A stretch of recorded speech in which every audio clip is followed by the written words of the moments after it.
"You're not welcome at our luxury resort," my stepmother texted. I opened my laptop. "Attention all Sterling properties. Effective immediately. The Anderson family's access is revoked." Their swipe card stopped working mid-massage. "You always take and never give, Rowan." The glass hit the floor before I even saw her hand move. Shards scattered under the chandelier's glow. "Don't you dare talk about taking, Kendra," my father barked, face flushed, tie loosened like it was choking him. "If anyone's been bleeding this family dry, it's you." The air stank of whiskey and expensive perfume. My stepmother's nails clicked against her wine glass like a warning signal. I sat in the corner, silent, invisible as always, watching the storm.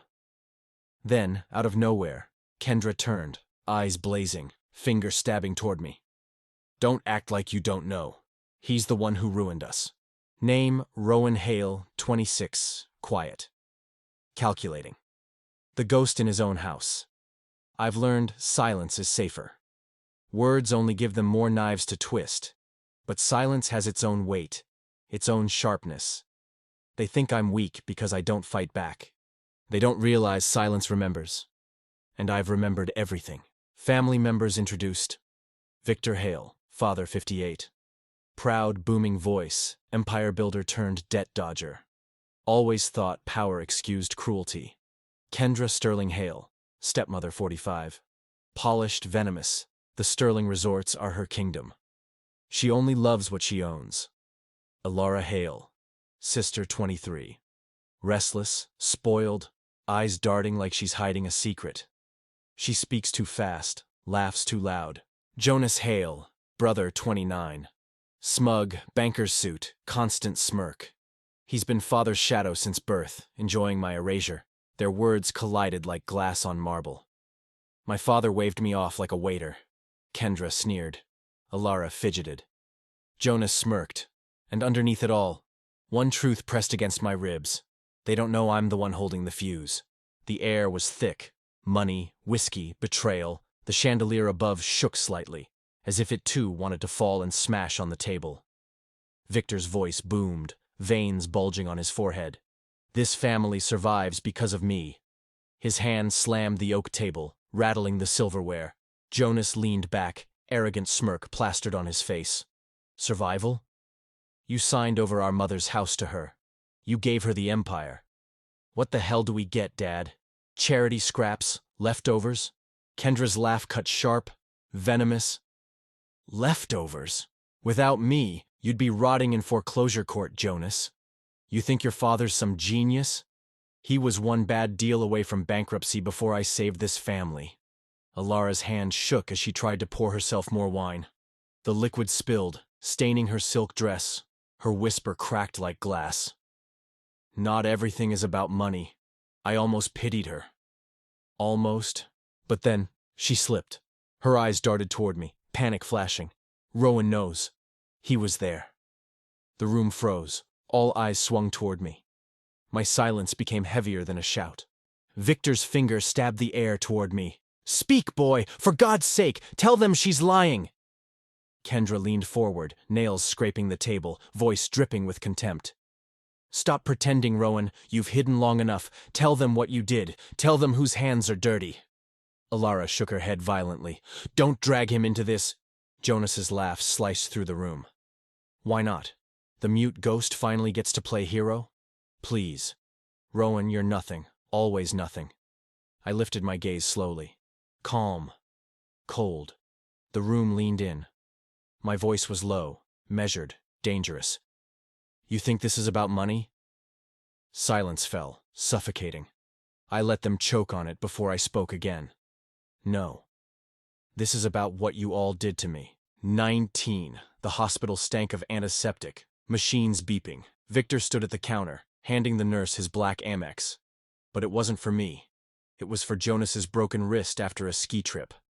Meanwhile, my tuition bill lay unpaid. The check bounced. My dorm locked me out. College ended in silence. No goodbye. No chance. That night, Alara cried against my shoulder, mascara bleeding. Her words still pierce me.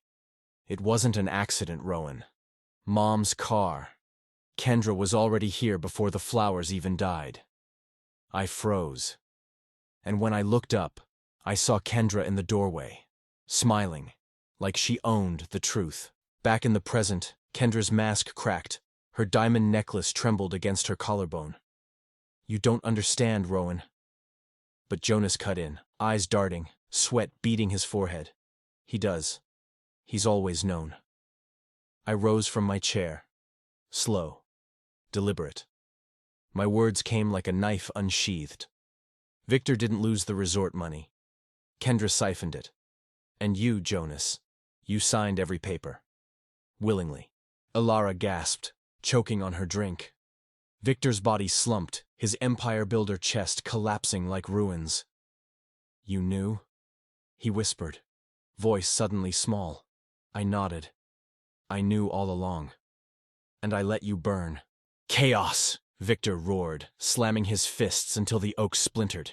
Alara sobbed into trembling hands. Jonas stormed out, cursing, his tie flapping like a white flag in retreat. Kendra's lipstick smeared against her glass as she hissed, "You can't prove a damn thing, you worthless child." I stepped forward, close enough to smell her perfume. Expensive, suffocating. "I don't need to prove it. I just need you all to remember it." Alara looked at me through her tears, shaking her head. "Rowan, stop. Please, you'll destroy everything." I turned my back. Everything was destroyed the moment you let them erase me. I didn't scream. I didn't beg. I walked out. The night air sliced clean across my face, colder than any goodbye. Behind me, the mansion still howled with fractured voices. At the doorway, Alara's voice chased me, trembling. "I'm sorry, Rowan. For all of it. Please, don't leave me here with them." I paused. My chest tightened, but I didn't turn. They'll never see me the same again, I thought. And I don't need them to. This wasn't revenge. This was release. But the ledger wasn't closed yet. Weeks later, headlines screamed, "Sterling Resorts under federal investigation." Jonas vanished overseas, fleeing like a coward. Victor sat in silence, alone in his crumbling mansion, empire rotted. Kendra's perfect smile cracked on glossy magazine covers, scandals splattered across her kingdom. And me? I sat on a park bench with the first coffee in months that didn't taste like regret. The sun warmed my face. Children laughed nearby. Life, real life, moved on without the hail chaos. I whispered into the breeze. For the first time, I don't carry their weight anymore. But deep inside, an echo lingered. They carried mine now. If you were in my place, would you forgive, or would you walk away forever? Tell me in the comments. Your voice matters here. Comment your truth. Like if Rowan's silence spoke to you. Subscribe for more stories of fractured families, healing, and the fire that comes with truth.